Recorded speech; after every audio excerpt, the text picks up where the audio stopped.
Different worlds, same solutions. How did this happen without contact? Across ancient worlds, the same ideas keep appearing. Pyramids rising from deserts, floods that erase cities, bodies that refuse to decay, time treated like it could run out. These cultures never met, so why do their answers look the same? This isn't secret contact, it's something stranger. When humans face the same limits, stone, water, death, time, they find the same solutions. Let's see how.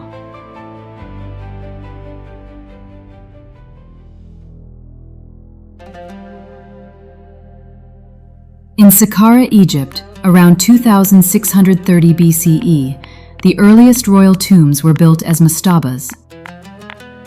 Flat-roofed, straight-walled. They didn't last. Walls cracked under their own weight. Heavy limestone pulled the structures apart. Corners failed first. Roofs sagged.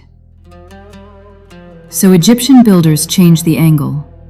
On the Giza Plateau, around 2580 BCE, stone began to lean inward instead of rising straight up.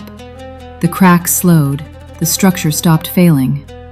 The Great Pyramid rose not as a symbol first, but as a solution to weight. The pyramid wasn't born from belief, it was born from physics.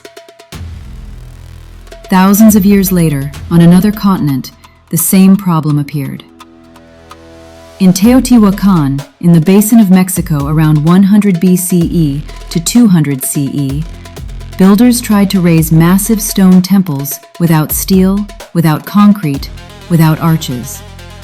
Stone pressed downward, walls threatened to split. So the structure stepped inward as it rose. The Pyramid of the Sun held. Different gods, different cultures, the same answer. Because gravity doesn't change across oceans.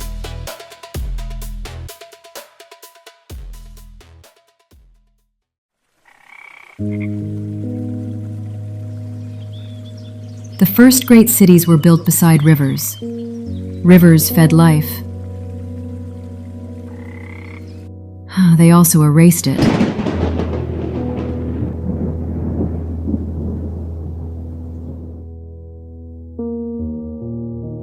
Along the Tigris and Euphrates, in the cities of Ur and Kish around 3000 BCE, spring floods turned calm riverbanks into walls of mud.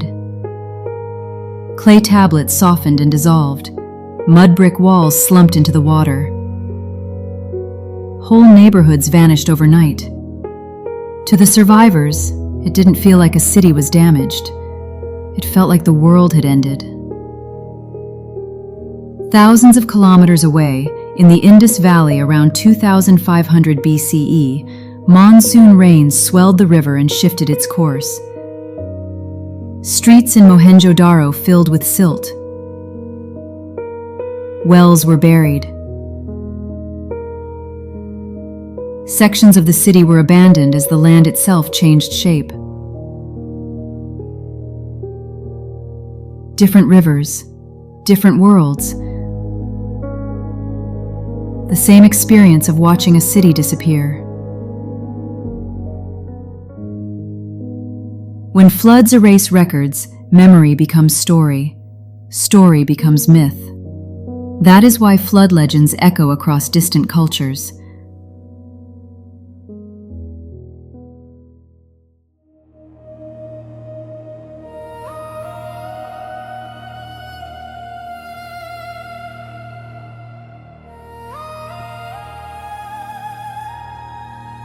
Bodies buried in wet ground rot fast, but bodies left in dry sand do not. In the cemeteries of early Egypt, around 3500 BCE, shallow graves in desert sand dried the dead naturally. Skin tightened, features remained. Decay slowed in the heat and wind. People noticed. So they began copying the desert itself. Natron salts drew moisture from flesh. Resins sealed the body. Linen wrapped it tight against the air. Preservation came first. Belief came after. On another continent, in the coastal deserts of northern Chile around 5000 BCE, the Chinchorro people discovered the same thing.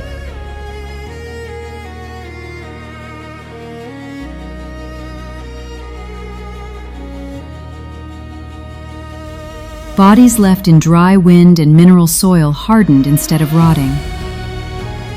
Faces remained. Hair stayed in place. Not because of shared ritual,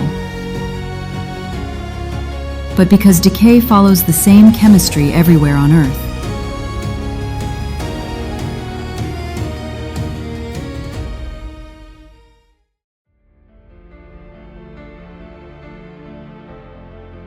Ancient calendars tracked enormous cycles of time.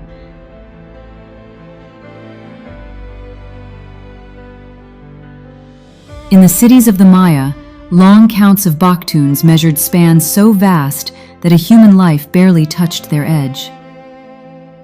When one cycle ended, it was meant as renewal, the turning of another wheel of time. But when later societies encountered these dates, they turned uncertainty into apocalypse. In 2012, headlines predicted collapse. Films showed cities tearing apart. The end of a calendar cycle was mistaken for the end of the world. Centuries earlier, medieval Europe had done the same thing. As the year 1000 approached, church bells rang through crowded towns. People confessed sins they had carried for years. Some gave away possessions, convinced there would be no tomorrow. Different calendars, different centuries. The same fear when time feels like it's hitting a wall. Humans do not fear time passing.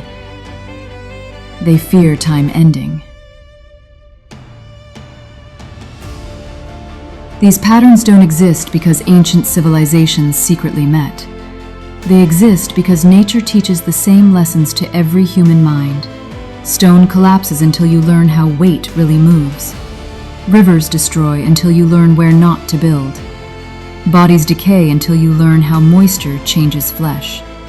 Time frightens until you learn to measure cycles instead of endings. This isn't coincidence, it's training. The human brain is shaped by the world it grows inside. When nature sets the rules, intelligence learns the same boundaries and discovers the same answers. Different worlds, one planet, the same teacher. And here's the deeper question to leave behind. If nature trained the ancient mind to solve the same problems again and again, how much of what we call human progress today is still us learning the same rules, just with better tools?